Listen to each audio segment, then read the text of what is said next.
সাগরের বুকে যেমন ঝড় ওঠে তেমন ঝড় ওঠে সূর্যেও। সূর্যের পৃষ্ঠে ওঠা এই ঝড়কে বলা হয় সৌরঝড়। সূর্যপৃষ্ঠ থেকে তখন বৈদ্যুতিক ও চৌম্বকীয় বিকিরণ ছিটকে বের হতে থাকে। সৌরঝড়ে সূর্যের কেন্দ্র থেকে প্লাজমা এবং চৌম্বকীয় তরঙ্গের বিরাট বিস্ফোরণ হয়।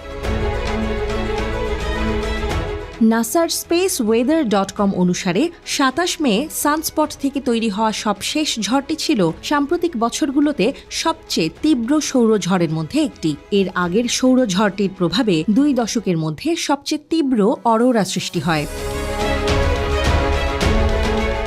সৌরঝড়ের কারণে পৃথিবীতে এর মধ্যেই শর্ট ওয়েভ রেডিওতে বাধা সৃষ্টি হয়েছে। কিন্তু আসার কথা হচ্ছে, সূর্যের বুকে সবশেষ যে অগ্ন্যুৎপাত থেকে করোনাল মাস ইজেকশন হয়েছে তা আমাদের পৃথিবীকে প্রভাবিত করবে না, কারণ তা পৃথিবীর দিকে নয় বরং উল্টো দিকে হয়েছে। খবরটি জানিয়েছেন কলোরাডোর বোল্ডারের ন্যাশনাল সোলার অবজারভেটরির সৌর পদার্থবিদ রায়ান ফ্রেঞ্চ।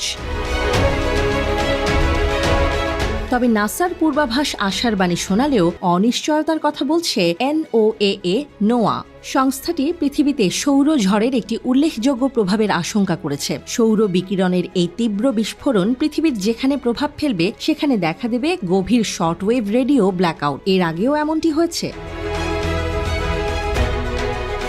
একটি সৌরঝড় আলোর গতিতে পৃথিবীর দিকে যাত্রা করে। যখন এটি আমাদের কাছে পৌঁছায় তখন পৃথিবীর বায়ুমণ্ডলের শীর্ষকে এটি আয়নিত করে তোলে, অর্থাৎ বৈদ্যুতিক চার্জ দেয়। এই আয়োনাইজেশনের ফলে দীর্ঘ দূরত্বে যোগাযোগ করার জন্য যে high frequency shortwave radio signal তার নেভিগেট পথে একটি উচ্চ ঘনত্বের পরিবেশ সৃষ্টি করে। সৌরঝড়ের চার্জযুক্ত কণার আঘাত থেকে সৃষ্ট ইলেকট্রনগুলো রেডিও তরঙ্গগুলোর সাথে আরও ঘন ঘন সংঘর্ষ করে। এর ফলে রেডিও সংকেতগুলো হ্রাস পায় বা সম্পূর্ণরূপে হারিয়ে যায়।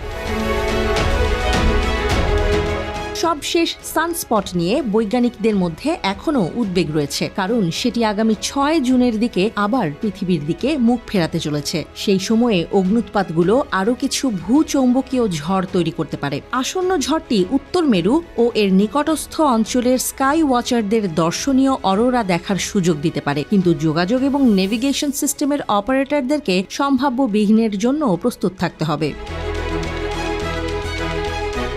১৯২১ সালের সৌরঝড়ে পৃথিবীর অকল্পনীয় ক্ষতি হয়েছিল। এতে পৃথিবীকে ঘিরে বিশাল আকৃতির চৌম্বক ক্ষেত্র বরাবর বড় বড় ফাটল দেখা দিয়েছিল। এসব ফাঁক দিয়ে বিষাক্ত সৌরকণা ও মহাজাগতিক রশ্মি প্রবেশ করে। আবার যদি এমন শক্তিশালী ঝড় হয় তবে তা আমাদের পাওয়ার গ্রিডগুলিকে প্রভাবিত করতে পারে। লো আর্থ কক্ষপথে স্থাপন করা স্যাটেলাইট ধ্বংস করতে পারে। সারা বিশ্বের যোগাযোগ বিঘ্নিত হওয়ার শঙ্কা রয়েছে। ২০ বছর পর পর সৌরঝড়ের সম্ভাবনা থেকে যায়, তবে সৌরচক্র বা সৌরচৌম্বকীয় কার্য ১১ বছর পর পর হয়ে থাকে। ২০২৫ সাল পর্যন্ত এই ধরনের সৌরঝড়ের সতর্কতা জারি করেছে নাসা।